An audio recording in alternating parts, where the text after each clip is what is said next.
우리 옆에 분들에게 우리 한번 인사 나눕시다. 성경의 사람이 됩시다. 시작. 다시 한 번만 툭 찌르면서 성경의 사람 되실 거죠? 시작. 제가 오늘 좀 복장이 좀 불량합니다. 제가 수술을 마치고 지금 좀 회복 중이라 이렇게 조금 와이셔츠를 입으면 조금 넥타이가 압박하는 느낌이 있어서 금요일 당분간 몇 주 동안은 조금 이렇게 입어도 여러분 양해해 주시기 바랍니다. 성경을 한마디로 우리가 뭐라고 말할 수 있을까요?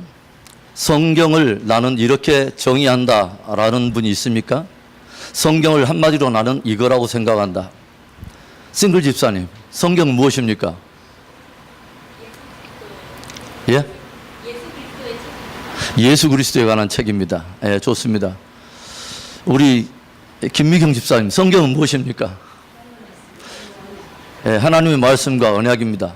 예, 이제 다른 분들이 바짝 긴장하기 시작하기 때문에 제가 더 이상은 질문하지 않습니다. 그래서 성경은 하나님의 말씀이요 또 예수 그리스도에 관한 복음이다. 아주 중요한 엑기스와 같은 답을 주셨어요. 성경은 하나님의 말씀입니다. 이 성경은 하나님의 말씀이라고 하는 이 정의 자체만 우리가 가슴에 새길 수 있다면 이 하나님의 말씀으로 인하여 우리가 믿음으로 반응하게 될 것이고 믿음은 반드시 산순종을 통해서 우리에게 참으로 열매 맺는 믿음을 가져올 것입니다. 그래서 오늘부터 우리가 성경 12주 종합 개관을 우리가 함께 바라볼 텐데 제 개인적으로는 성경을 통해서 예수님을 영접을 했어요. 예전에 믿지 않을 때 대학교 4학년 때만 해도 제가 원래는 사실은 밤무대 출신이라 제가 원래 대학교 때 그룹 사운드 베이스 치면서 리드 보컬 하면서 밤무대 이렇게 아르바이트하고 전혀 그런 것 같지 않죠? 그런데 그때 이렇게 좀 몸이 아파가지고 병중에 이렇게 병원에 입원하게 됐는데 그때 어떤 한 교회 목사님께서 병원에 있는 저에게 성경 한 권을 주셨어요. 그런데 이 성경을 정말 사모함으로 마음을 열고 읽기 시작했을 때 복음서에 와서 십자가 사건을 읽어갈 때에 성령의 기름 부음을 받고 성령을 통해서 주님을 만났습니다. 그리고 성경 일독을 딱 하고 나니까 저에게 딱 두 가지 떨어지는 단어가 있었는데 하나는 예수 그리고 하나는 선교라고 하는 단어였습니다. 이 땅에 최초의 선교사가 이 땅 가운데 되어서 이 땅에 오신 예수 그리스도 그리스도에 대한 복음을 참으로 나의 생명의 복음으로 가진 자마다 또한 선교적 삶을 살 수밖에 없다고 하는 것을 알고 문자적으로 두 텀을 선교지에서 보냈고 그리고 또 목회까지 하나님께서 은혜를 주셔서 여러분과 함께 또 이 현장에 있습니다. 하나님의 말씀이 진짜 하나님의 말씀이라면 하나님의 말씀은 반드시 모든 사람을 바꾸고야 말 것입니다. 베드로전서 1장 23절에 어떤 말씀이 있을까요? 너희가 거듭난 것이 썩어질 씨로 된 것이 아니라 썩지 아니할 씨로 된 것이니 이것은 항상 살았고 또 운동력 있는 하나님의 말씀으로 말미암았다고 우리에게 들려주고 있습니다. 우리 베드로전서 1장으로 우리 찾아가겠습니다. 베드로전서 1장 우리 찾아갈까요? 1장 23절 우리 보겠습니다. 23절 우리 한 목소리로 읽어보겠습니다. 시작. 너희가 거듭난 것은 썩어질 씨로 된 것이 아니요 썩지 아니할 씨로 된 것이니 살아있고 항상 있는 하나님의 말씀으로 되었느니라. 2장 1절부터 2절 시작. 그러므로 모든 악독과 모든 기만과 외식과 시기와 모든 비방하는 말을 버리고 갓난아기들 같이 순전하고 신령한 젖을 사모하라. 이는 그로 말미암아 너희로 구원에 이르도록 자라게 하려 함이니라. 아멘. 성경은 우리를 구원에 이르도록 자라게 하는 책이죠. 구원을 이미 얻게 하는 책일 뿐만 아니라 그 구원 안에서 마침내 완성을 향하여 자라가게 하는 책이라고 하는 것이죠. 자, 그러면 우리가 오늘 이제 성경의 개괄적인 하나의 개요에 대한 여러분 좀 이야기들을 복습하면서 우리 한번 좀 검토해 보기로 하겠습니다. 성경은 가장 어려운 질문을 내겠습니다. 성경은 몇 권일까요? 몇 권인지 몰라요. 성경은 구약이 39권 그리고 신약이 27권에서 총 66권으로 기록이 되었는데 몇 사람의 저자가 기록했냐면 약 40명의 사람들이 기록을 했습니다. 몇 년 동안 기록을 했냐면 그 저자들이 그 살아갔던 그 연대가 무려 1600년이라고 하는 기나긴 기간 동안 모세가 BC 1500년대 사람이에요. 그리고 요한계시록을 기록한 사도 요한이 거의 AD 95년 까지 살아서 이 계시록을 기록한 걸 생각한다면 총 6,600년의 기간 동안 성경이 기록됐다고 하는 거죠. 40명의 저자들, 이 40명의 저자들은 서로 만날 수 없는 사람들, 서로 다른 시대와 장소와 서로 다른 공간을 호흡했던 사람들, 20여 개의 서로 다른 직업을 가졌던, 어떤 사람은 왕이요, 선지자요, 제사장이요, 목동이요, 누가 같은 경우는 의사 또는 어부, 이렇게 다양한 어떤 직종을 가진 서로 다른 시대의 사람들이, 그 40명의 사람들이 1600년에 의해서 성경을 기록했는데, 성경의 위대한 능력은 어디 있냐면 성경의 통일성에 있습니다. 이 어마어마한 이 연대 속에 서로 다른 사람에 의해서 기록된 이 성경은 하나의 통일성을 가지고 있다는 거죠. 그게 뭐냐면 성경은 예수 그리스도에 대한 주제를 다루고 있다고 하는 것입니다. 할렐루야.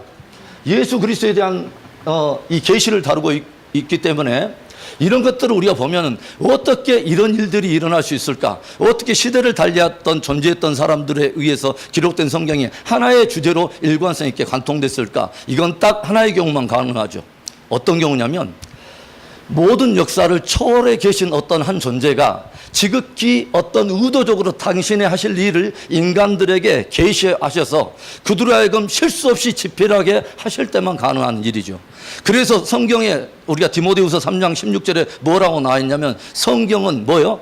하나님의 감동으로 된 것이로, 하나님의 감동으로, by the breath of God, 하나님의 숨결이 있다는 거죠. 하나님의 푸니마. 그래서 한 사람이 지극히 불완전한 인간들이 기록한 것 같은데 하나님의 강력한 성령이 모든 사람들에게 완전한 감동으로 인하여서 이것을 기록하게 하셨다고 하는 거죠. 참으로 놀랍죠. 그리고 성경은 또 하나의 특징은 뭐냐면 애언과 성취라고 하는 커다란 하나의 맥을 가지고 있다고 하는 거죠. 여러분, 이사야서 46장 10절에 보면 이런 말이 있어요. 나 여호와는 태초부터 종말을 고하여 오던 자라. 뭐냐면 일이 이루어지기 전에 벌써 하나님은 끝을 보고 영혼에 대한 이야기를 하셨다고 하는 거죠. 성경은 놀라운 것이죠. 그 말은 무슨 말이냐면 어떤 하나님께서는 이 인간의 어떤 역사 속에, 사실은 역사는 인간의 스토리가 아닙니다. 인간들이 만들어내는 것이 역사가 아닙니다. 어떻게 인간들이 어떤 역사를 창출합니까? 지극히 의도적으로 하나님께서 당신의 스토리를 인간들을 통해서 풀어가시는 바로 히스 스토리, 그분의 역사가 역사인 것이죠.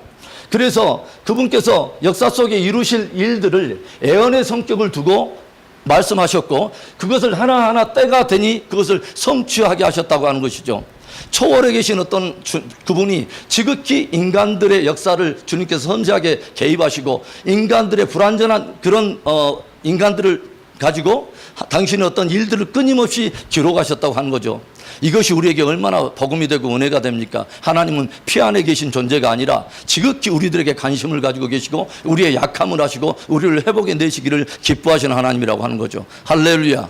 그래서 최고의 어떤 하나님의 최고의 어떤 우리를 향한 복음의 핵심적인 이름이 있다면 임마누엘이죠. 하나님이 우리와 함께 하기를 기뻐하셨다고 하는 것입니다. 할렐루야. 그 중에 가장 결정이 뭐냐면 이 땅에 그분이 육체를 입고 이 땅에 우리 가운데 오셨다고 하는 거죠. 그래서 우리와 함께 계시는 임마누엘의 주 예수 그리스도 말입니다. 할렐루야. 자, 그러면 우리가 우리가 역사에 대한 이야기가 우리가 나와서 그러죠. 여러분, 참으로 놀랍죠. 불경에 이런 이야기가 있을 수 있겠어요? 무슨 다른 어떤 경전에 어떤 사람들의 역사를 시대적으로 분류해서 이런 당신의 일을 이루실 그런 존재가 어디 있습니까, 여러분? 예를 들어서 다니엘과 같은 사람은 BC 600년의 사람인데 벌써 그 이후에 약 70년 이후에 뭐요? 바사왕 고레스에 의해서 그의 후손들이 뭐요? 다시 예루살렘으로 돌아올 것에 대한 이야기를 에레미야가 기록한 것을 알고 이것을 미리 또 거기에 기록하지 않습니까?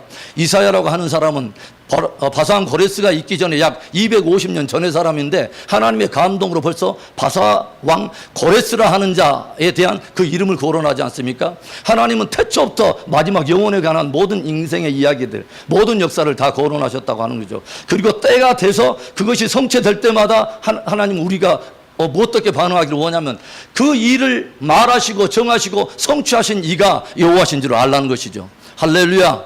자, 그러면 구약과 신약은 그래서 어떻게 배치가 됐냐면 구약을 우리가 신약의 어떤 관계 속에 이야기할 때 구약은 신약 속에 펼쳐져 있고 신약은 구약 속에 감춰져 있다라고 우리가 보통 표현을 하죠. 그래서 구약을 따라서 합시다. 그림자 복음. 구약은 그림자 복음입니다. 그래서 구약은 하나의 그림자와 하나의 모형 또는 패턴을 가지고 있고 이것이 실제는 신약에 펼쳐져 있는 것입니다. 여러분, 예수님께서 요한복음 5장 39절에 이 모든 성경이 내게 대하여 증거하고 있다. 너희 다 성경에 의해서 연구할 때에 영생을 얻을 줄 알고 이 성경을 연구한다라고 말할 때 성경은 신약 성경이 아닙니다. 그렇죠? 예수님이 계실 때 신약 성경은 없었습니다. 그리고 사도 바울이 디모데에게 모든 성경은 하나님의 감동으로 됐다 말하는 그 성경 역시 다 구약을 말하는 것입니다.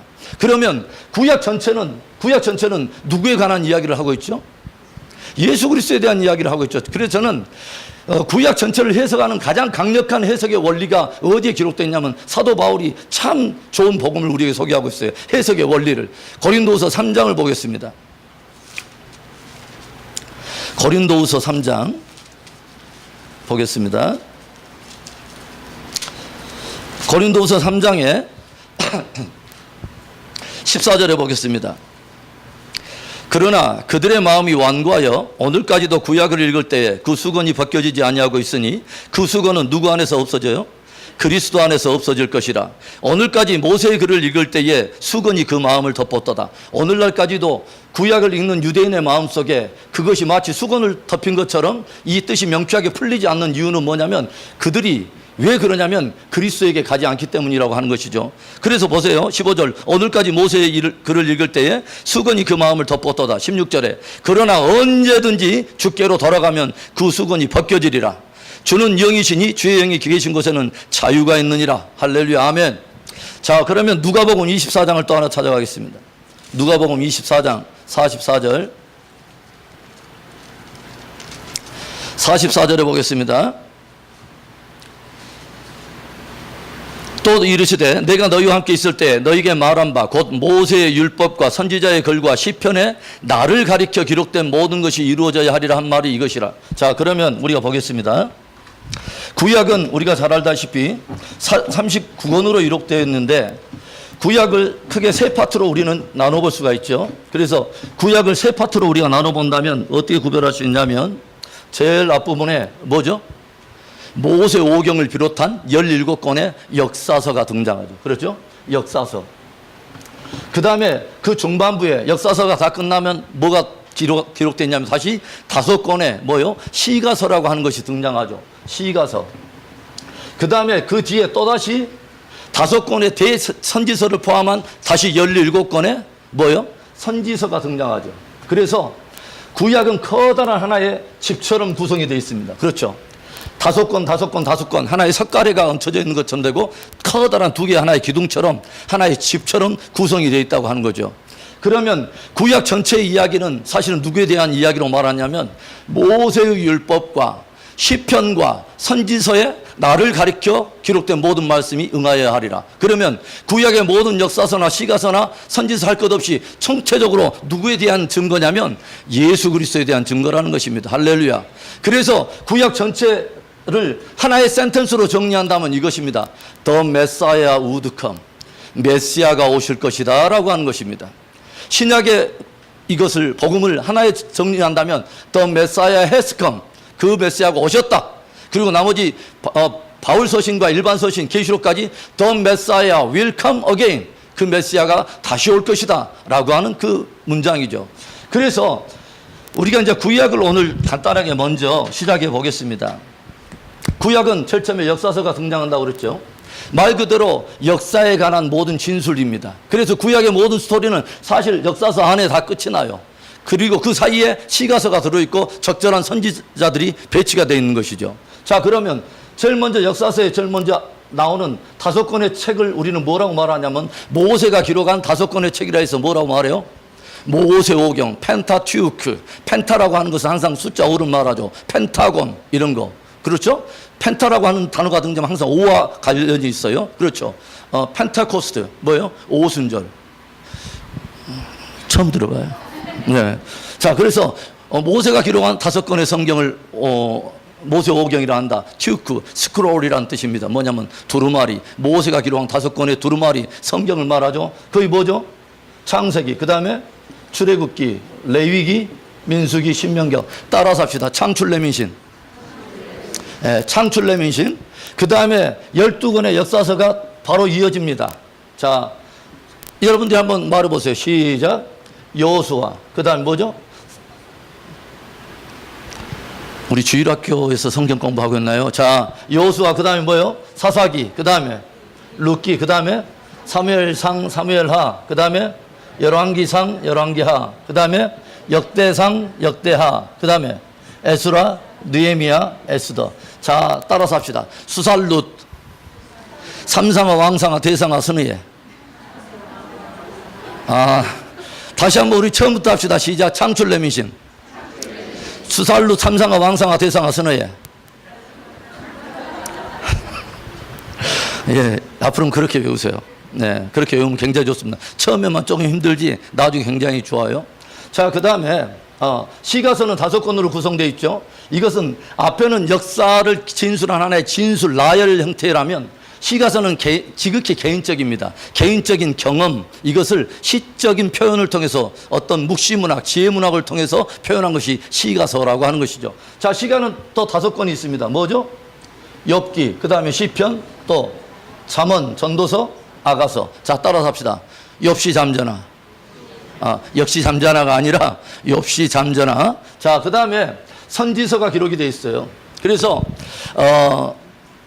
왕국 시대와 모든 어떤 이스라엘 역사를 초월해서 하나님의 백성들이 타락하고 어떤 잘못된 하나님을 등지고 불순종해 갈 때 시대를 깨웠던 하나님의 사람들, 진리의 파수꾼들이 있었다고 하는 거죠. 이 사람들의 이야기는 크게 우리가 두 볼로 나오는데 제일 처음에 5권에 우리가 이것을 대선지서라고 말하죠. 대선지서는 뭐죠? 이사야, 에레미야, 에레미야애가, 그 다음에 에스겔과 다니엘. 따라서 합시다. 사렙의 결단. 사렙의 결단. 자, 그 다음에 나머지를 12권을 뭐라고 우리가 보통 부르냐면 소선지서라고 부르죠. 그러죠. 자, 여기서 그럼 문제. 대선지서와 소선지서를 나누는 기준이 뭘까요? 예? 분량 때문에. 예. 대선지서를 저는 제일 처음에 대선지자는 굉장히 골격이 크고 대단하게 어떤 몸집이 큰 사람들이 기록했다. 아니면 붓을 굉장히 큰 것으로 기록한 사람인 줄 알았는데 그게 아니다 이 말이에요. 대선지서와 소선지서를 분리하는 것은 다만 분량이, 대선지서는 굉장히 많은 분량을 예언을 하고 있다는 거죠. 사렙의 결단. 그 다음에 나머지 12권의 선지서가 나오는데 뭐죠? 호세야, 그 다음에 요엘, 그 다음에 아모스, 그 다음에 오바댜, 그 다음에 요나, 그 다음에 미가서, 그 다음에 나움, 그 다음에 하박국, 그 다음에 스바냐, 학계, 스가랴, 말라기, 호요라몹, 연민아합, 스박승말. 굉장히 절차는 쉽지 않죠. 제가 여러분들에게 이것을 외우라고 제가 강요하지는 않겠지만, 이렇게 하면 좋다 하는 생각을. 자, 여러분이 이제 기록한 걸 가지고, 자, 이니셜 레더를 따라서 한번 성경 39권, 구약 39권을 방언으로 외워보도록 하겠습니다. 시작. 창출 내민신, 수살룻, 삼상아, 왕상아, 대상아, 선의예, 욥시 잠전하, 사람의 결단, 호요라몹, 연민아합, 스박승말. 할렐루야. 자, 이 성경이, 이 모든 성경이 다양한 형태를 띠고 다양한 저자에서 기록되어 있지만 성경은 하나의 주제를 간통화가 있다. 모든 사건과 장소와 인물과 모든 배경 속에 예수 그리스도에 대한 모형과 그림자가 발견되어 있다. 그래서 우리가 사실 구약의 사건을 읽을 때 과거적인 하나의 사건으로만 다 끝낸다면, 과거적 해석에서만 끝난다면 그것은 아무것도 아니죠. 예를 들어서 요셉의 이야기를 우리가 그냥 단순하게 하나의 사건으로만, 과거적 사건으로 끝나면 이건 하나의 위인전으로 끝이 나겠죠. 꿈은 이루어진다. 꿈의 사람 요셉. 결국은 어떤 도덕적인 교훈과 어떤 삶을 향한 어떤 개선과 어떤 진보를 위한 도전의 메시지를 줄 수는 있지만 거기서 끝이 나면 안 된다는 거죠. 이 요셉의 이야기가 예수 그리스도와 어떻게 관계가 있느냐 하는 거죠. 그리고 이것이 애언적인 시각에서 마지막 종말의 시대와는 어떤 빛 속에서 해결을 해야 되는가 하는 것이죠. 그래서 앞으로 저와 함께 12주 동안 성경을 우리 함께 개관해 갈 때 단순하게 하나의 과거적 사건과 전체적인 배치에 대한 이야기도 나누겠지만 그것이 어떻게 예수 그리스도와 연관되어 있는가에 대한 이야기를 수시로 여러분과 함께 나눠보도록 하겠습니다. 왜 그럴 필요가 있냐? 일단 우리가 성경에 대한 확신이 있을 때 우리가 그것을 진리로 믿지 않겠어요? 진리로 내가 믿어야 진리의 근거에서 내가 살아내지 않겠습니까? 할렐루야. 그래서 하나님의 말씀은 하나님의 말씀, 즉 진리는 반드시 우리에게 두 가지를 요구하는데, 하나는 믿음이요, 하나는 순종인 것이죠.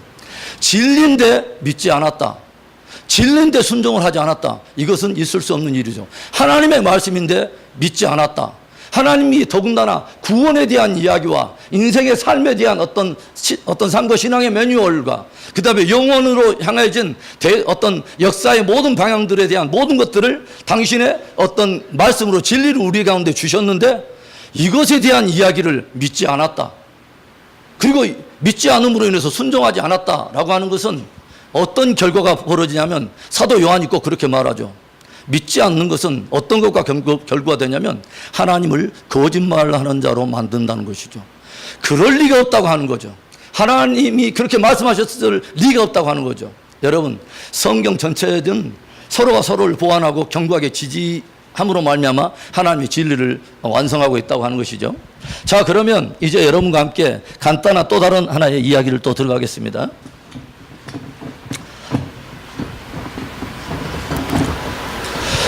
구약을 여러분들에게 지도에 대한 이야기를 간단하게 또 설명을 해볼게요. 첫 시간이니까 제가 구약에 대한 다양한 큰 그림들을 여러분에게 지금 한번 이야기를 해보는 거예요. 구약의 지도는 이 그림 안에 다 기록이 되어 있어요. 뭐냐면은 그 스토리를 저는 항상 이렇게 이야기를 합니다. 이것이 뭐냐면은 고기를 낳는 배 앞부분 절반이에요. 그래서 배 어선의 절반인데, 이게 지금 앞에 낚시 그물을 내렸어요. 그래서 고기를 몇 마리를 잡을까 위에서 보고 있는데, 꼬마가 이것을 바라보고 있는데 조용히 보니까 이 배가 놀이 흔들리면서 이 꼬마가 물에 빠져버렸어요. 그러니까 물에 빠진 이 꼬마가 허거버거 하면서 어떻게 하든지 하여간 자기가 구출을 받아야 될 게, 나 여기 있다고, 이 친구가 바다에 빠져가지고 나 여기 있다고 지금 허겁하면서 지금 V자를 두르고 있는데 아무도 보지를 못해. 그러니까 조용히 보니까 호주머니를 딱 보니까 벌륜이 있는 거야, 풍선. 그래서 이것을 자기의 벙어리 장급에다 딱 달아가지고 이 풍선을 이렇게 달았어요. 그런데 아무도 보지 않고 저 하늘에는 뭉게구름 2개만 있고 저 멀리에서 어마어마한 물고기가 혀를 낼름하면서 이 꼬마를 추적해 오는 이야기가 구약의 전체 지도의 이야기. 그러면 이것에 대한 이제 이름을 또 한번 붙여봅시다. 여기는 뭐냐? 이건 지중해입니다. 메디테라니언 씨, 즉 지중해예요. 큰 바다. 성경에는 대해라고 하는 이름으로 구성이 되어 있죠. 그러면 여기는 뭐예요? 나일 삼각주, 즉 여기는 뭐예요? 나일강, 애굽을 말하겠죠. 여기가 애굽입니다. 그 다음에 여기는 뭐냐면 아카바만이라고 하는데, 우리가 보통 홍해를 건넜다 할 때는 여기가 홍해를 말하는 거죠. 홍해, 레드씨. 그리고 여기는 광야고요. 그러니까 우리가 잘 알다시피 여기가 뭐죠? 갈릴리. 그렇죠? 갈릴리. 여기는 뭐예요? 요단. 그 다음에 여기는 사해 또는 염해라고 말하죠. 데드씨 또는 설트씨라고 불리는 사해 또는 염해고, 그 다음에 우리가 보통 약속의 땅을 말하는 것은 바로 이 지형을 지금 말하는 거죠. 약속의 땅, The Promised Land라고 말을 하죠. 아주 굉장히 의미 있어요. 나중에 이 지도만 보고 조용히 어떤 하나님의 구속사의 굉장한 이야기들이 풀어지는데, 여러분, 그 다음에 여기는 뭐냐면 흑해라고 하는 바다예요. 블랙시죠. 흑해. 그 다음에 여기는 카스피해입니다. 가스피해가 아니라 카스피해. 예. 그 다음에 여기가 바로 뭐냐면 페르시안 걸프로, 페르시안 만입니다. 페르시안 만. 그 다음에 이 2개의 강이 있는데, 위에 것이 티그리스 강이고 밑에 것이 유브라데 강이에요. 그 다음에 이 두 강이 분기하는 바로 이것이 갈대아 우르입니다. 아브라함의 고향. 그 다음에 요 정도의 지경이 하란이라고 하는 것인데, 우리는 무엇을 알 수 있냐면, 하나님께서 열방의 바벨론 시대에 모든 열방이 한 구음을 가지고 있을 때 하나님을 대적하는 그 이야기가 바벨탑 사건, 그래서 창세기 10장과 11장에 거론되고 있는데, 하나님께서 이 모든 사람들을, 이방 사람들을 열방에 흩으신 후에 하나님께서 그 가운데 열방과는 다른, 즉 바벨론과는 다른, 바벨론의 사상과 하나님을 대적하는 어떤 그런 체계와는 다른 하나님의 말씀을 진리로부터는 어떤 한 나라를 꿈꾸면서 그 나라를 만들기 위해서 어떤 한 사람을 부르십니다. 그 사람의 이야기가 바로 창세기 12장부터 나오는 아브라함의 이야기인 것이죠. 굉장히 중요한 이야기죠. 그래서 우르에서 아브라함이 출발해서 하란을 거쳐서 약속의 땅에 들어가는 이야기. 여러분, 그래서 우리가 세계사를 배울 때도 이런 지역을 우리가 뭐라고 하냐면 비옥한 초승달 지대라고 하는 예전에 세계사 시간에 배웠는데 혹시 들어보셨나요? 예. 자, 그래서 무슨 이야기냐면 성경은 허구적인 책이 아니라고 하는 거죠. 지극한 인간들의 이야기인데 또 하나의 인간의 역사와 어떤 저들의 모든 삶의 이야기 속에 하나님이 섬세하게 개입하셔서 끊임없이 인간들은 실패하고 좌절하고 넘어지는 가운데도 끊임없이 하나님은 그분의 계획을 마침내 이루시고 마는 그분의 이야기라고 하는 것이죠. 할렐루야. 여러분, 구약은 끊임없이 인간들의 실패를 보여줘. 그것은 무엇을 말하냐면 우리는 안 된다는 거죠. 우리는 안 된다는 거죠. 다만 약속이 신실하신 하나님으로 인해서 모든 구속이 이루어진다고 하는 은혜를 담고 있다고 하는 것입니다. 자, 그래서 우리는 이런 그림을 알 수 있죠. 뭐냐면 여기가 프라미스드 랜드, 즉 약속의 땅인데 기이한 하나의 어떤 우리는 움직임을 또는 이동을 우리가 알게 되죠. 뭐냐면 하나님께서 바벨론의 한 중간, 즉 갈대아는 바벨론을 말하는데 갈대아 우르, 즉 바벨론의 한 복판에 살고 있는 한 사람 아브라함을 불러냅니다. 그러죠. 그를 그리고 어디로 인도하냐면 약속의 땅으로 인도하시는 이 이야기가 사실은 우리 구속받은 성도들이 이 세상 가운데 죄악에 있는 성도들이 뭐냐면 구속받아서 약속의 땅 천국에 들어가는 한 모형을 담고 있습니다. 그리고 저녁에 보면 그 이야기가 또 다르게 또 전개되는데 그 아브라함과 이삭과 야곱의 후예들이 어디로 들어가냐면 애굽이라고 하는 땅으로 들어가죠. 그러죠? 그리고 다시 애굽에서 400년 동안 저들은 한 번도 하나님의 언약에 대해서 점점 세대가 거슬러 오면서 그 약속을 막연한 어떤 이야기로서 기억도 못하는 바로 그때에 하나님이 아브라함과의 언약을 기억하사 그 백성을 다시 400년 만에 어디로 끌고 오냐면 홍해를 건너서 약속의 땅으로 다시 불러들이는 이야기. 얼마나 놀랍습니까, 여러분? 그리고 한참 또 여기에서 정착하던 바로 그들 가운데 하나님께서 저들의 범죄로 말미암아 바벨론의 포로로 붙인 바 됐다가 70년 만에 또 다시 어디로 데리고 오냐면 약속의 땅으로 다시 이끌고 오는 이야기. 왜 그 땅이 아니면 안 될까요? 그 땅이 하나님이 약속한 땅이기 때문에 그렇죠. 할렐루야. 굉장한 이야기입니다, 여러분. 바벨론에서 다시 이쪽으로, 애굽에서 다시 이쪽으로. 그러면 그 다음에는 어떤 일이 벌어지냐면 AD 70년 이후에 이스라엘 하나님의 본백성이라고 말할 수 있는 이 본백성이 70년 이후에 열방으로 끌려간 바 되어서 이제는 한 나라 애굽이 아니라 한 나라 바벨론이 아니라 열방으로 흩어져 가지고 적은 70년이 아니라 이제는 400년이 아니라 2000년 동안 다 흩어진 이스라엘 백성들을 하나님이 강력하게 끌어모으는 역사가 1948년, 1890년도 후반부터 시온주의 운동이 일어나면서 엄청난 이 세대의 하나의 그 엄청난 하나의 사건이 일어나죠. 그게 뭐냐면 1948년 5월 14일 날 이스라엘이 바로 예전에 하나님이 심으셨던 바로 고토인 약속의 땅, 바로 그 본토에 동일한 이스라엘의 이름으로 그 나라가 다시 한번 재건됐다고 하는 것이죠. 할렐루야. 그러면 이런 일들이 우연일까요? 이런 일들이 우연입니까? 아닙니다. 하나님은 끊임없이 과거 속에서 하나의 족장을 통해서 모형으로 보내주시고 그 다음에 민족을 통해서 모형으로 보여주시고 민족을 통해서 모형으로 보여주던 그 하나님이 열방을 향한 하나님께서 그 구속을 보여주실 때 열방에 흩어진 하나님의 백성들을 2000년 만에 다시 그 고토로 이끌어오신 어마어마한 일들을 에스겔이 예언하면서 뭐라냐면 에스겔이 예언할 때 뭐냐면 이스라엘 백성들도 스스로도 우리 민족에 대해서 우리는 멸절되었다, 소망이 없다 하는지라. 그런데 하나님께서 에스겔에는 뭐라 하냐면 인자야, 내가 저들의 모든 소리를 들었는데 저들은 사망을 이야기하고 자신의 운명에 대해서 미래적 좌절과 스스로도 다 포기해버리고 무덤과 같이 다 사망 가운데 있는 저들을 내가 다시 한번 저들의 무덤 문을 열고 저들을 이끌어 아브라함과 언약했던 그 고토로 내가 불러들이리니 나 여호와가 말하고 나 여호와가 이룬 줄을 너희는 알지니라. 할렐루야. 저는 막 이런 이야기 하면 심장이 막 떨려가지고 여러분 오금이 막 발발발 저리고 사실은 좀 화장실 가고 싶은데 안 가는 거죠. 여러분 애언 중에 몇 가지만 사람이 맞추면 사람들은 막 열광을 하죠. 그런데 하나님은 태초부터 역사의 종말을 예언해둔 분이요, 영원을 이야기하신 분입니다. 할렐루야. 엄청난 분이죠, 여러분. 이 모든 일들이 하나하나 될 때마다 너희들은 나 여호와가 말하고 이룬 줄을 너희가 알지니라 했다면, 한 번 한 번이 아니라 모든 성경 자체가 예언과 성취의 역사라면 우리들은 정말 오늘도 쉴 수 없이 우리는 울고 감동하고 하나님을 예배해야 되지 않겠어요? 할렐루야. 주님은 우리가 찬양할 때 많아요, 뭐요? 신실하신 주님이에요. 우리는 실신한데 주님은 신실하죠. 할렐루야. 주님은 미쁘신 하나님이요. 예. 하나님의 약속은 신실하신 하나님이요. 할렐루야. 자, 그러면 우리가 그 다음을 이제 한번 보겠습니다. 구약에 대한 개괄적인 우리가 시대조감을 우리가 먼저 좀 잡아봅시다. 구약은 어떻게 시대적으로 우리가 분류할 수 있을까요?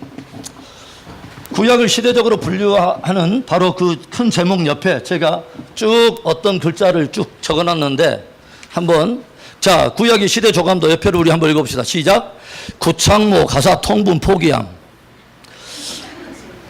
구창모라고 하는 사람이 가사를 지었어요. 어쩌다 마주친 그대를. 알아요, 여러분? 7080 시대 정도는 알 텐데, 구창모라고 하는 그 가수가 어쩌다 마주친 그대를 지었는데, 가사를 통일해서 부를까 분리해서 부를까 하다가 포기했다는 거예요. 구창모 가사 통분 포기 중. 그래서 자, 먼저 그럼 구약에 대한 이야기인데, 구창모, 구약을 말해요. 그러면 구약은 어떻게 시대적으로 먼저 분류할 수 있느냐? 제일로 먼저 나오는 거 뭐냐면 창조 시대로 분류할 수 있다.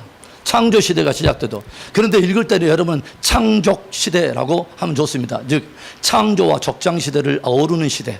그래서 창조와 창족 시대라고 말하는데, 창조의 커다란 이 창세기를 보면 나중에 이제 우리가 다음 주부터 볼 텐데, 창세기는 이 창조에 대한 사건이 등장할 때는 무엇을 우리 알아야 되냐면, 네 가지의 아주 임포턴트 액시던트 또는 이벤트, 네 가지 아주 중요한 사건들과 네 사람의 VIP, 아주 very important person에 대한 이야기예요. 뭐냐면 네 가지의 가장 중요한 사건은 뭐냐면 창조와 그 다음에 타락과 그 다음에 세 번째 홍수 바벨탑, 그 다음에 네 번째 뭐예요? 홍수 바벨탑과 그 다음에 타락과 그 다음에 홍수 바벨탑과 홍수 사건과 바벨탑, 이렇게 네 가지 사건이 아주 중요한 사건이죠. 그 다음에 네 사람의 VIP가 창세기에 등장하죠. 이 사람들 우리는 족장이라고 말해요. 누구죠? 아브라함과 이삭과 야곱과 그의 12아들에 대한 이야기. 아주 중요한 이야기입니다. 왜 그러냐면 이 전까지는 뭐예요? 온 땅에 구음이 하나 있을 때, 즉 열방이 따로 흩어질 필요가 없을 때, 바로 그 이야기입니다. 이것을 일반 역사라고 그래요. 그런데 창세기 12장부터는 다른 역사입니다. 아브라함을 통하여 구속을 전개하시는, 이것을 뭐냐면 구속의 역사라고 말하죠. 특수 역사를 말해요. 그래서 여기서는 아브라함과 이삭과 야곱과 야곱의 12아들의 이야기가 아주 중요하다. 오늘 전체적인 그림만 좀 지나갈게요. 창조 시대. 그 다음에 두 번째 시대가 무슨 시대죠? 모세 시대가 등장하죠. 모세 시대는 출애굽기, 레위기, 민수기, 신명기까지의 어떤 이야기를 우리가 집약적으로 볼 수 있는데, 여기에 큰 사건은 어떤 사건이냐면 출애굽의 사건이죠. 그러죠? 출애굽의 사건이 굉장히 중요하다. 그 다음에 출애굽의 사건 이후에 뭐예요? 광야 시대. 광야 시대를 담고 있고, 그 다음에 아주 중요한 이야기 중에 하나가, 여기서 광야 시대 중에 아주 중요한 이야기가 하나의 사건으로 시내산 언약이 굉장히 중요합니다. 시내산 언약. 여러분에게 나중에 전체적인 이야기를 제가 나중에 이제 하나하나 짚어갈 거예요. 시내산 언약은 너무너무 중요하죠. 제가 절기 이야기할 때 말했지만, 하나님은 구속하신 당신의 백성들, 즉 어린 양의 사건, 유월절을 경험하고 무교절, 장례 지낸 바 된 바로 장사의 사건과 초실절, 부활의 영광에 함께 참여한, 즉 홍해를 건너고 그리스도와 함께 연합하여 천성인 가나안 땅을 여정을 향해 올라가는 순례 여정 가운데 있는 구속의 백성들을, 그들을 광야로 불러내시고 광야에서 방황하거나 방목하거나 방치하지 않으시고 저들 모두를 어디로 부르시냐면 시내산에 부르신다는 거죠. 반드시 시내산에 모여야 됩니다. 구속받은 백성들은. 시내산에서는 뭐가 있냐면 언약을 했어요. 뭐냐면 구속받은 백성들과 하나님이 감히 언약을 맺었어요. 오순절에 있었던 사건입니다. 시내산의 율법을 수여받은 날에 기념한 사건인데, 무엇에 대한 이야기냐면 출애굽기 19장 20장에 시내산에 저들을 다 부르시고 뭐라면 하나님이 감히 인생들과 함께 언약을 맺으세요. 언약을 맺으세요. 주님이 당신의 이름을 걸고, 어떤 인생의 이름을 걸고 맹세할 수 없는 바로 그분이 당신의 이름 스스로를 맹세하실 수, 이름을 걸고만 맹세하실 수 있는 바로 그분이 인간들과 함께 맹세를 하죠. 뭐냐면 나 여호와가 너희의 하나님이 되리라. 내가 이스라엘의 하나님이 될 거야. 그 다음에 뭐요? 너희는 나의 백성이 되리라. 그러니까 하나님께서 이 맹세를 온 백성들에게 들려주니까 그 모든 구속받은 이스라엘 백성들이 하나님께 또 맹세를 합니다. 우리는 당신의 백성이요, 당신은 우리 하나님이십니다. 그래서 하나님과 우리와의 하나님과 그의 백성된 자 사이에 이루어지는 바로 언약이 시내산 언약의 핵심인데, 바로 그 언약의 중표로 하나님께서 그들에게 그러면 언약 백성이 어떻게 살아야 할 것인가 하는 언약 백성의 표중으로 들려주신 것이 바로 율법인 것입니다. 자, 따라서 합시다. 하나님과 우리의 관계는 진리 관계이다. 그러니까 우리가 구속받았다고 하는 것은 구속받은 이후에 우리의 마음속에는 뭐가 있었냐면 하나님의 말씀이 있어야 됩니다. 할렐루야. 하나님의 말씀이 구속받은 하나님과 하나님의 백성의 하나의 중표인 것이죠. 예수님께서도 뭐라고 말해요? 내 양은 내 음성을 듣나니. 누가 주님의 양이냐면 주님의 음성을 듣는 사람이 주님의 양입니다. 김양, 이양 이런 사람이 아니라 주님의 음성을 듣는 사람들. 할렐루야. 예. 그래서 시내산 언약이 굉장히 중요하다. 시내산 언약의 가운데 특별히 나중에 그 계시를 주시는데 하나는 율법이고 하나는 성막에 대한 이야기. 이런 이야기가 굉장히 중요하다. 자, 모세 시대 그 정도 이야기하고요. 그 다음에 세 번째 시대는 뭐죠? 예, 가나안 정복 시대입니다. 가나안 시대. 가나안 정복 시대인데 하나님께서는 이게 굉장히 중요해요, 여러분. 구약을 이야기할 때 언약을 통해서 쭉 구약을 이야기하는 것은 굉장히 중요한데, 오늘 제가 다양한 이야기를 지금 막 횡설수를 하고 있는 것 같은데 나중에 시간마다 제가 정리할 이야기를 오늘은 막 쏟아 놓는 거예요. 미리 뭐냐면 확 뿌려 놓는 거지. 한번 마시는 한번 보라고 확 뿌려 놓는 건데, 자, 그러면 뭐냐면 구약을 이해할 때 아주 중요한 언약 중에 하나가 시내산 언약도 중요한데 그 이전에 아브라함과의 언약도 굉장히 중요합니다. 아브라함과의 언약은 무엇을 뭐였냐면은 하나님께서 아주 중요한 것을 주죠. 너와 내 후손에게 내가 이 땅을 주리라 라고 하는 영토에 대한 약속을 주셔요. 그 다음에 뭐냐면 너와 내 후손을 바다의 모래처럼 충다하게 하늘의 별처럼 수많게 하리라 라고 하는 민족과 후손에 대한 약속을 주세요. 민족과 후손에 대한 약속. 국민에 대한 거죠. 그 다음에 세 번째는 너의 후손 가운데 뭐냐면 주권자가 온다고 하는 거죠. 내 씨로 말미암아 온 천하 만민이 복을 얻게 될 거라고 하는 씨에 대한 이야기, 즉 이것을 주권자에 대한 약속입니다. 이건 굉장히 중요한 이야기입니다. 그래서 예수님은 이 땅 가운데 오실 때 마태복음 시작할 때 뭐라면 아브라함과 다윗의 자손 예수 그리스도의 세계라. 아브라함의 자손, 아브라함의 씨를 말하는 거죠. 아브라함의 씨.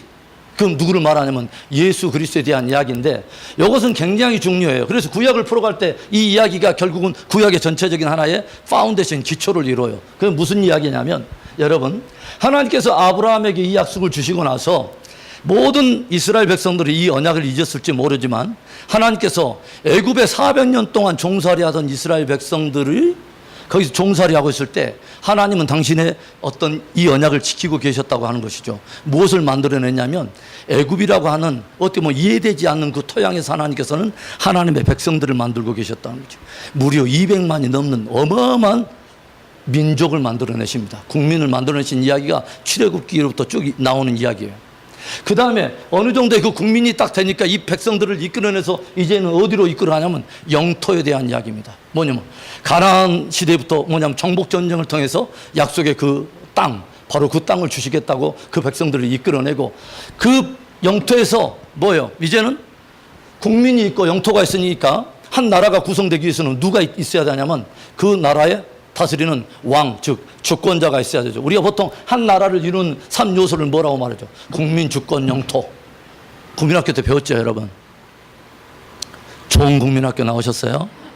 그래서 국민, 주권, 영토. 그래서 이제 여호수아가 딱 지나고 나면 정복전쟁으로 영토가 딱 되면 사사기부터는 뭔 이야기냐면 주권자를 누가 주권자인가 하는가, 주권자가 서기까지의 굉장히 과도기적인 일들이 나서 사사들이 등장하고 막 이러면서 결국은 왕이 세워지는, 그리고 나서는 나중에 이런 이야기들이 다 하나의 모형처럼 그려졌는데 결국은 그런 역사 속에서도 뭐요?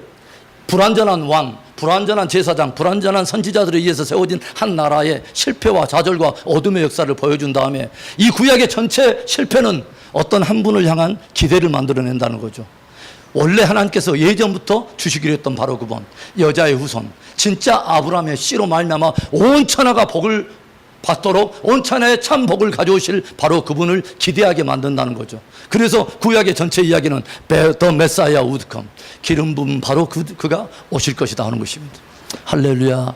자, 그래서 가나안 시대에는 뭐예요? 여호수아의 이야기죠. 정복과 분배에 대한 이야기, 가나안 시대. 자, 그 다음에 네 번째는 어떤 시대입니까? 사사시대입니다. 사사시대는 가나안 땅에 들어가지고 왕이 세워지기 전까지 하나의 과도기라고 말할 수 있죠. 사사시대는 뭐예요? 과도기입니다. 그래서 사사시대는 무엇을 보여주냐면 하나의 간단한 하나의 정리로 우리가 본다면 사사시대는 하나의 이런 스토리가 사사기 안에는 7번이 돌아가요. 어떤 이야기가 돌아가냐면 제일 처음에 하나님 앞에 반역합니다. 불순종합니다. 누가? 이스라엘 백성들이 정작 가나안 땅에 들어가서 약속의 땅에 들어가서 저들이 하나님을 뭐요? 배반해요. 반역을 해요.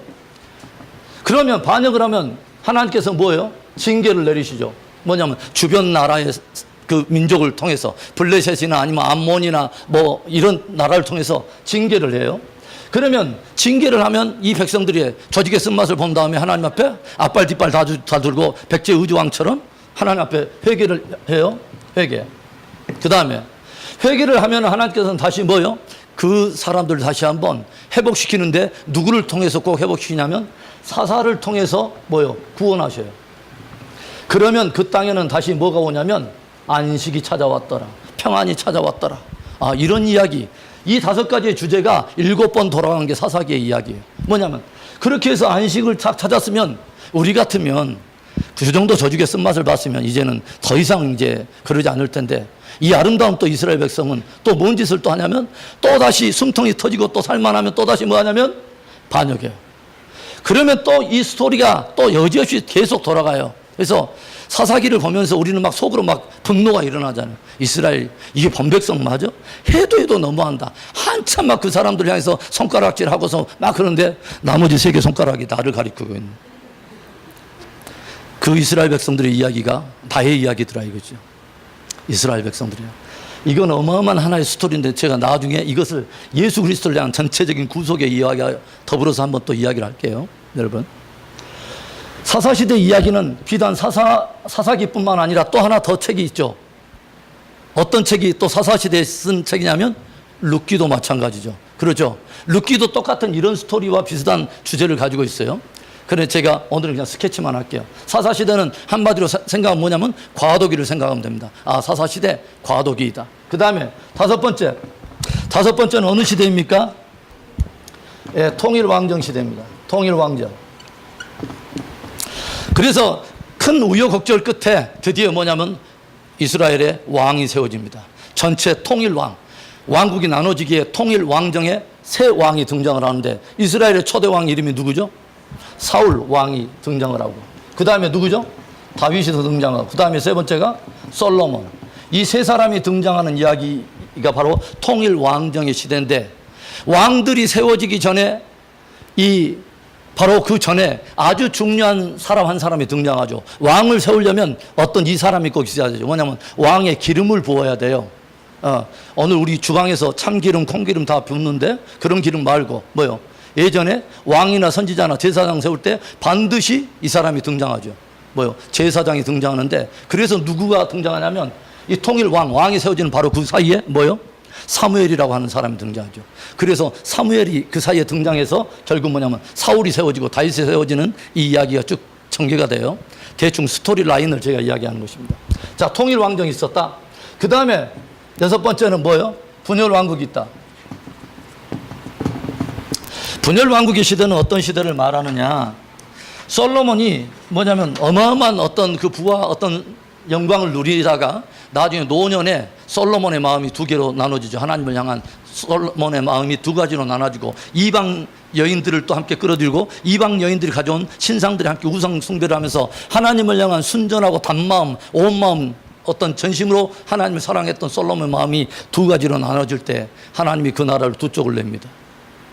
그래서 여기서 뭐냐면 북왕국 이스라엘과 그 다음에 남유다로 나라가 나누어지는 바로 이 분열 왕국의 이야기. 나라들이 나눠졌다죠. 이 두 가지의 나라로 나눠지는데 북왕국 이스라엘은 어디에 의해서 멸망을 당하냐면 아수르라고 하는 나라에 의해서 멸망을 당하죠. BC 722년에. 그렇죠? BC 722년에 아수르에 의해서 멸망을 당해요. 그 다음에 남유다는 어디에 의해서 포로로 끌려가냐면 바벨론에 의해서 포로로 끌려가서 70년 동안 포로 생활을 하죠. 이것이 BC 586년의 이야기입니다. 분열왕국의 시대. 그 다음에 일곱 번째, 이제 스토리 라인만 쭉 전개합시다. 분열왕국이 딱 끝나고 나서 70년이 차자마자 여기서 우리 하나 기억할 것은 뭐냐면 포로로 끌려갔던 이스라엘 백성, 유다 백성들이 이스라엘로 돌아올 때도 세 차례에 의해서 1차, 2차, 3차 포로 귀환이 있듯이 포로로 끌려갈 때도 2차, 2차, 3차 포로로 끌려가는 기간이 있어요.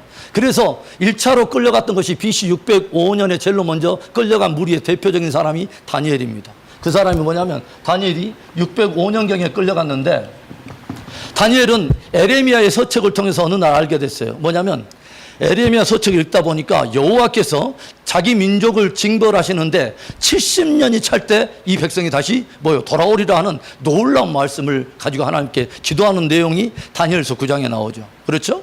그래서 BC 605년부터 70년을 계수하면 몇 년이 되냐면 약 536년경이 되죠. 그렇죠? 536년이 어떤 시대냐? 포로 귀환, 1차 포로 귀환이 떨어지던 바로 그때가 536년경입니다. 이때가 바사왕 고레스가 유대 백성들이 돌아가도 좋다라고 말했던 1차 귀환령을 내리던 때가 바로 536년입니다. 2차는 458년, 그 다음에 3차는 444년. 전체적인 이제 개요만 쭉 제가 이야기를 해요. 그래서 오늘 저랑 지금 이야기 들으면서 저 이야기가 지금 어떻게 되고 있는 거야? 일단 한번 들어놓으세요. 일단 하여간 들어놓으시고 제가 차분차분하게 설명할게요. 그래서 성경에 여러분 이런 사람들 이름을 들어봤을 거예요. 536년에 1차 포로 귀환할 때 누가 그 백성들을 데리고 오느냐? 대표 리더가 누구냐면 수룹바벨이라고 하는 사람입니다. 총독 수룹바벨이 데리고 옵니다. 대제사장 여호수아와 함께 데리고 오는 이야기가 쭉 나와 있고, 그 다음에 458년 7년경에 이때에 2차 포로 귀환이 나오는데 이때에 리더가 누구냐면 에스라입니다. 에스라가 또 백성 데리고 들어오고 444년에 한 사람이 또 돌아옵니다. 누구냐면 느헤미라고 하는 사람 되죠. 느헤미야. 포로 귀환이 딱 들어오면서 이 포로 귀환이 딱 생각하면 여러분들은 무엇을 생각하면 포로들이 돌아와서 뭐 할까요? 성전을 재건하죠. 그래서 포로 귀환 가로에서 성전 재건기. 이것은 포로 귀환하면은 성전 재건과 성벽을 재건하는 이야기와 맞물려 있어요. 그렇죠? 그 다음에 그래서 포로 귀환, 그 다음에 포로 시대가 있고, 죄송해요. 일곱 번째가 포로 시대군요. 그 다음에 귀환 시대가 있는데 귀환 시대가 바로 그거죠. 잘못 적었어요. 그래서 포로 시대는 1차, 2차, 3차 포로가 있고, 그 다음에 뭐냐면 요 내용을 여기에다 적어줘야죠. 포로 시대. 포로 시대는 요거를 적어주세요. 차라리 뭐냐면 BC 605년에 다니엘, 그 다음에 BC 598년에 에스겔, 그 다음에 BC 586년에 마지막 유다 왕인 시드기야와 모든 그 방백들이 끌려가는 이야기. 그래서 이 이야기를 여기에다 포로기에다 적어주시고 귀환기에다는 돌아오는 이 이야기에는 수룹바벨과 에스라와 느헤미야 이야기를 일단 적어놓으시면 돼요. 여러분도 오늘 막 귀가 굉장히 막 이렇게 좀 어렵고 마음이 이렇게 성경에 전체적인 막 듣지도 못한 사람들의 이야기가 막 들리고 막 이런 건 이제 서서히 귀가 뚫리고 있다는 은혜인 줄로 믿습니다. 자, 그 다음에 귀환 시대는 성전 재건기와 맞물려 있어요. 그 다음에 마지막 9번째가 뭐죠? 암흑기 또는 암흑기를 뭐라 하냐면 중간기라고 말하죠.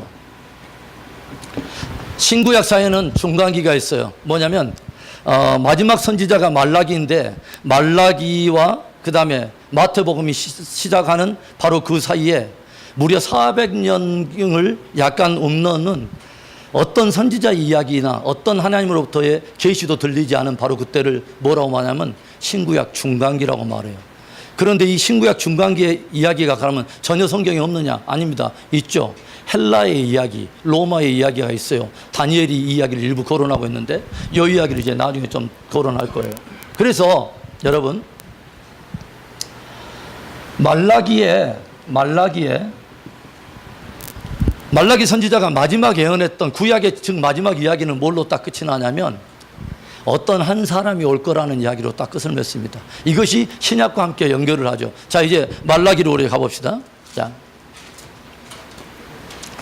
오늘은 제가 여러분에게 스토리 라인을 일단 개괄적으로 제가 말씀을 드립니다. 자, 말라기, 자, 4장 5절, 6절을 보겠습니다. 이게 구약의 마지막 장이요, 마지막 선지자의 마지막 예언입니다. 아주 중요한 말씀이겠죠? 5절, 보라, 여호와의 크고 두려운 날이 이르기 전에 내가 선지자 엘리야를 너희에게 보내리니 그가 아버지의 마음을 자녀에게로 돌이키게 하고 자녀들의 마음을 그들의 아버지에게로 돌이키게 하리라. 돌이키지 아니하면 두렵건대 내가 와서 저주로 그 땅을 칠까 하노라. 누구의 이야기로 끝나냐면 엘리야가 온다는 것입니다. 엘리야에 대한 이야기죠. 그런데 말라기에 살 때는 벌써 엘리야는 어느 시대 사람이냐면 분열왕국 시대, 즉 아합 왕 때의 선지자죠. 그리고 과거 사람인데 말라기는 누가 올 거라고 말하냐면 엘리야가 온다는 것입니다. 여호와의 크고 두려운 날이 오기 전에. 여호와의 크고 두려운 날은 성경에 두 가지를 말하는데 하나는 초림이고 하나는 재림을 이야기하는 것입니다. 그러면 예수님이 이 땅에 오실 때 과연 엘리야가 왔느냐? 성경은 엘리야가 왔다고 말을 합니다. 그게 누구죠? 세례 요한의 이야기입니다. 그래서 주의 길을 예비하러 온 세례 요한의 이야기로 모든 구약의 예언은 뭐요? 400년을 건너뛰어서 세례 요한으로부터 시작이 됩니다. 왜요? 주의 길을 예비하는 자가 나서 드디어 뭐냐면 메시아가 이 땅에 오게 된다고 하는 거죠. 그래서 세례 요한이 바로 오기로 한 하나의 엘리야이면서 주님의 재림 전에 또 한 번의 엘리야가 등장합니다. 여러분, 이것이 계시록의 11장의 두 증인의 이야기에서 등장하는데 뭐요? 찾아가 볼까요? 그 이야기만 하고 이제 오늘 마칠까요? 자, 계시록의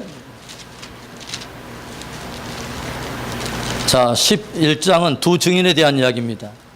두 증인에 대한 이야기를 들려주면서 3절에 보겠습니다. 내가 나의 두 증인에게 권세를 주리니 그들이 굵은 베옷을 입고 1260일을 예언하리라.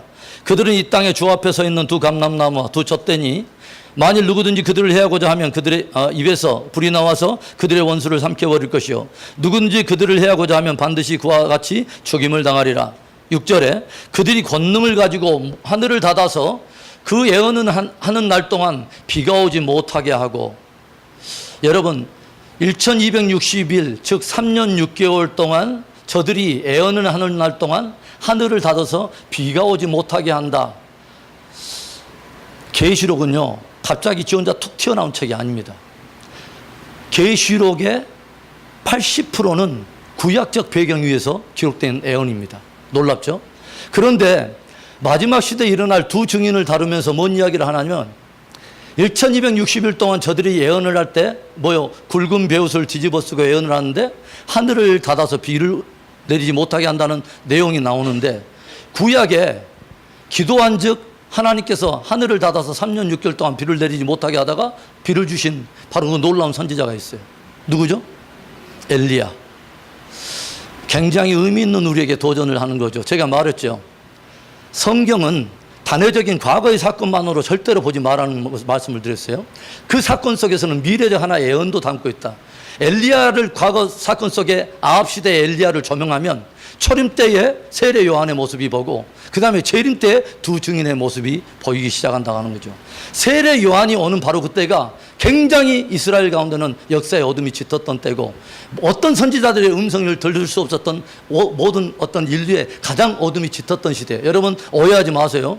성경이 말하는 흑암은 다른 것을 흑암이라고 말하지 않아요. 굉장한 어떤 부와 명예와 어떤 것을, 대단한 것을 누리는 시대가 그게 아니에요. 상관없이 뭐냐면 하나님의 말씀을 들을 수 없었던 시대, 하나님의 말씀이 들리지 않은 시대를 흑암이라고 말하는 것입니다. 할렐루야. 그래서 하나님의 음성이 들리지 않은 바로 그때에 세례 요한이 와서 주의 길을 예비하기 시작하죠. 이게 바로 엘리야가 하는 사역인데, 구약에 조용히 보세요.